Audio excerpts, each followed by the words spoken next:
It is no secret that choosing window furnishings is a difficult task as there are so many options and variables to consider. Should they be face or recess mounted, hung on a track or a rod, or what should I even choose? In this video, I'll go through the pros and cons of each window furnishing type as well as my top tips so you can find the perfect fit for your home. Window furnishings can be broken down into three main categories: blinds, curtains, or shutters. For blinds, you can get roller, Roman, vertical, Venetian, or honeycomb. While for curtains, the main types are sheer, blockout, or room darkening. Curtains can also come line or unlined, which we'll talk about later. As for shutters, plantations are the most popular at the moment. It is understandable that choosing the right ones for your space is difficult as there are just so many types available on the market. So here are the pros and cons of each one. Roller blinds have a simple and modern look that are great for contemporary homes.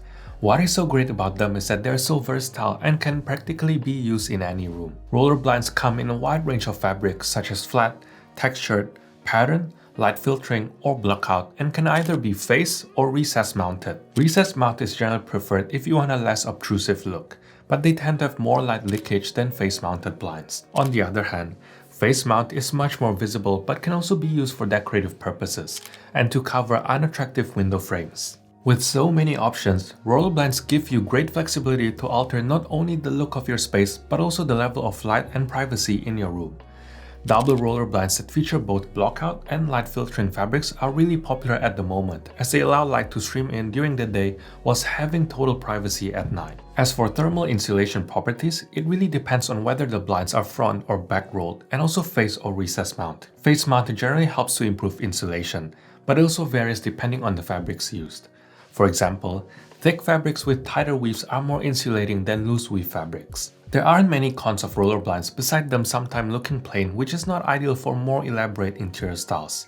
For example, if you're looking for that soft and dreamy look, curtains may be a better option. As roller blinds are so popular, there are many low-cost options out there. However, you can also get higher-end designer blinds that are motorized depending on your budget. This is especially great for places that are hard to reach. They're also quite easy to install with basic tools at home. Roman blinds provide an elegant, soft, and sophisticated look in rooms as they fold into delicate paths as they are drawn upwards. They're usually used as a feature window treatment, especially in traditional or period-style homes, and are perfect in small spaces like bathrooms, home offices, and hallway windows. Like roller blinds, there is a lot of choice for Roman blinds as they come in a wide range of fabrics such as cotton, linen, or polyester, and they can be blockout or light filtering. The thermal properties of the blinds vary depending on the fabric quality and how accurately they are installed, so there are no gaps. Roman blinds are often installed recess fit, but there are also ones that are face mounted or installed outside. With these ones, you need to make sure that they're a few centimeters wider and longer than the window frame, otherwise light will be leaking in through the sides. One drawback of Roman blinds is that they need to be cleaned a lot more than your average blind as dust quickly builds up on them. I also find that cheaper ones have poorly designed mechanisms that have a tendency to go wrong and can look messy. Roman blinds are also usually more costly than roller blinds. However, there's a lot of variability depending on the size of the window and also the fabrics that are chosen. But probably the worst drawback is that as they fold up on themselves, they take up a lot of space at the top of your windows, which means that your natural light source is cut into. But you can avoid this by hanging them up on the wall just above the window frame so you don't lose that much light. Having said that, one thing I really like is that Roman blinds provide much more impact aesthetically compared to roller blinds, and I find that they're easier to operate on windows that start from the waist up.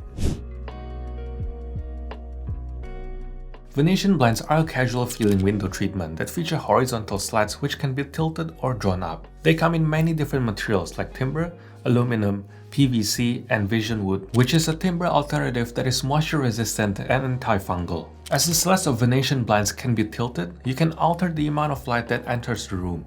However, there can be light leakage between the slats when closed. The small gaps between the slats also mean that Venetian blinds are not as insulating as other blinds. They also need regular dusting, which is time consuming and at times can look office, as they're so commonly used in those settings. If you're going for the shutter look but on a budget, Venetian blinds are the best alternatives to plantation shutters. Vision wood Venetians can also make for a great choice in high moisture environments like kitchen, laundry, and bathrooms. Like roller blinds, Venetian blinds are quite easy to install with common tools. Vertical blinds are a very casual window furnishing that are a lot like Venetian blinds but are vertical instead of horizontal as the name suggests. They're an extremely affordable window furnishing. The main benefit of vertical blinds is that they can give the illusion of height, especially when used over small windows. They're usually used over sliding glass door or floor-length windows as they can be drawn open to the left or right. The main disadvantage of vertical blinds is that they can be noisy if it is windy as they swing around and collide with each other. Some material and cheaper products can also get tangled and break quite easily. Like Venetian blinds, they are not as insulating as other blinds due to the gaps. Light leakage can also be an issue. Honeycomb blinds provide a sleek, clean, and crisp look, which is great for contemporary homes. Out of all the blind types, they are one of the most insulating as they feature a pleated hexagonal design with air pockets that slow down the transfer of heat. The motorized version works really great if you have skylights, as it allows easy control and thermal insulation. Honeycomb blinds can also dampen noise, which makes them a good choice if your window looks out into a busy road. Compared to other blinds, honeycomb blinds are more difficult to clean as they can collect dust in the air pockets and stain. In terms of price, honeycomb blinds are one of the more expensive blind options. They are more pricey than roller, Venetian, or vertical blinds, but they are not as expensive as shutters. Generally speaking, there are three types of curtains: sheer curtain, room darkening, and blockout. They all provide different levels of light control. Sheer curtains are one of my favorite choices as they gently diffuse light and create a soft and cozy feel. These are ideal for adding texture to a room. The main downside of sheer curtains is that natural fabrics like linen are expensive and require some care, and they also don't provide great insulation. That being said, you can put a blockout roller blind behind a sheer curtain to better insulate the room and increase privacy. There's also the option to go for part natural material, like part linen and part polyester, which is one of my favorite options as it provides the look and texture but are much more durable with much less care and maintenance required. Blockout curtains are usually seen in bedrooms as they provide maximum privacy and darkness. One of the main advantages of blockout curtains is that they are quite insulating as they are thick and therefore energy saving. They also help with noise reduction to a certain extent. In terms of installation, curtains offer a wide range of variety as they can be track or rod mounted, and there are also a wide range of heading styles. I particularly like asphalt curtains where you fix the track into brackets, insert hooks into the curtain heading tape, and then hang the curtain into the track runner back and forward to create the S shape. They retain a perfect S shape no matter what you do to them. Many people opt for a double rod or double track to layer both sheer and blockout curtain, which provides you the flexibility during day and night. In between, you also have room darkening curtains. They're generally made of thicker fabric like cotton or velvet, and diffuses around 60 to 95% of light depending on color and material. The popular IKEA Sanela curtain is a great example. This is great for rooms where you don't require complete blockout, say a moody library or my studio here. Line curtains are one of designers' best kept secrets. They're essentially two fabrics fused together, usually a texture sheer fabric in front with the blockout fabric at the back. This means you're getting the best of everything: the lovely texture, thermal insulation, and also noise reduction. They're heavy and plush, so it really gives you that luxury designer look. The main drawback is that they're much more expensive than ordinary curtains, as it uses twice the material. I particularly like them for the bedroom, and if you have the budget, then this is something you can consider. Cafe curtains are mainly used for privacy, where you still want to let plenty of light through, but without covering the whole window. It dates back to the 19th century, where they'll adorn the bottom half of windows in cafes and coffee shops to create some privacy for diners while allowing sunlight to filter through the top half. Similarly, in a home, that is how I'll personally use it. It can be a great addition to the kitchen or breakfast or dining nook, and perhaps even a bathroom. Cafe curtains can bring that old world charm into your home, and they're also an affordable and low-stakes way to elevate a space. Plantation shutters are perfect for a casual and coastal look. They're very practical as the blades can be put at any angle for privacy and different levels of light. Shutters can be made in many different materials like timber, aluminum, or PVC, depending on your budget. My personal favorite are the polymer or PVC with aluminum core, as they're much more durable and resist moisture better compared to their timber counterpart. Shutters are custom fit to the window and can be made to fit any window size, but will require an accurate measurement. When purchasing a plantation shutters, be aware that some say they're timber when in reality they're timber veneer with MDF underneath, which isn't great quality. Window furnishings can be very expensive, so it is important to set a budget before making any choices. This is actually very beneficial as it will eliminate quite a few options and make the process of choosing a little less overwhelming. If you're on a strict budget, opt for cost-effective options like roller blinds or ready-made curtains, which you can simply hem on your own. I'll also factor in the longevity into your budget. Roller blinds, while affordable, are unlikely to last as long as shutters, which have a life expectancy of about 25 years. Another way you can reduce costs is to buy window furnishings online and install them yourself. Next, think about the function your window furnishings will serve and how it aligns with your lifestyle. Do you want your window furnishings to provide privacy, completely block out light, or allow you to control the amount of light entering your room? This is the most important question to consider. In the bathroom, curtains are probably one of the worst choices unless you have a massive bathroom. Shutters and Venetian can be a great choice as they still allow you to have privacy without completely closing them, but more importantly, are suitable for humid environments. Ask yourself some of these questions as it will help narrow down your options. Are you a morning person?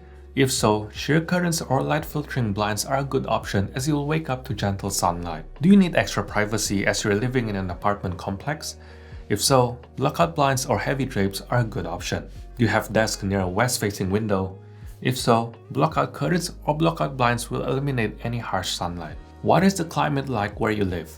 Cold climates need thermal insulation, so honeycomb blinds, acrylic roller blinds, or line blockouts are ideal if you want that extra insulation properties. The size and shape of your windows also play a crucial role as some window treatments suit certain types of window better. For example, if you have a sliding door window, I tend to prefer window furnishings that open to the side like curtains because they're easier to operate. You can still get a roller blind, which I've done many times, but be mindful that it will require more effort if you want to go in and out. Conversely, if you have double hung windows, something that opens up vertically like roller or Roman blinds is quite intuitive. Height of the window also matters. For example, I find that Roman blinds are easier to operate for half-size windows in the kitchen, but they probably won't be a good choice on windows that go all the way to the floor. If you have bay windows, custom-made curtains or blinds can be fitted to their unique dimensions, but these can be pricey as they require professional measurement and installation. Shutters are also a popular choice for period homes like this. If you have windows in awkward places that aren't accessible, you may want to consider motorized blinds or curtains for ease of operation. Once you've got a good idea of your budget, the function of the window furnishing, and the size of your windows, consider your window furnishings and other finishes and decor in your home. Think about how the textures, colors, and patterns of your home will tie in with the textures, colors, and patterns of the window furnishings. Remember to order samples and look at them in your space at various points during the day. Different lighting condition can change the appearance and color of these samples, so make sure you are happy with how they look under different conditions. Finally, consider the details. For curtains, you want to think about the heading style, curtain hem, as well as the track. While for blinds, you want to consider whether you face or recess mount them, if you want a cord, cordless, or motorized, and also consider the control side. The heading style of curtains is how they're sewn at the top, which alters how they fall. Curtain hem or length really comes down to personal preference. The three main types are kiss, puddle, and float. Puddled curtains are perfect for period, Victorian homes, or formal rooms as they have a romantic feel. Kiss or float curtains have a clean look and are good for modern or contemporary homes. Check out my video on 5 rules for hanging curtains where I cover all the details about installing curtains. Similarly, other window furnishings like Roman blinds also come with different cord and fold options. These are things you want to consider as the finishing touches does make a big difference, but I highly recommend choosing the most suitable window furnishings type first and leaving these little details toward the end when you've confirmed what you want to go for. As a bonus for this video, I've compiled a list of places where you can shop for window furnishings, which you can download for free via the link in the description. This includes both custom and ready-made options across various price points. If you enjoyed this video, be sure to check out this video on 5 rules for hanging curtains to get them right before buying, and this playlist where you can see different window furnishings applied in different homes. Otherwise, thanks for watching, and I'll see you in the next one.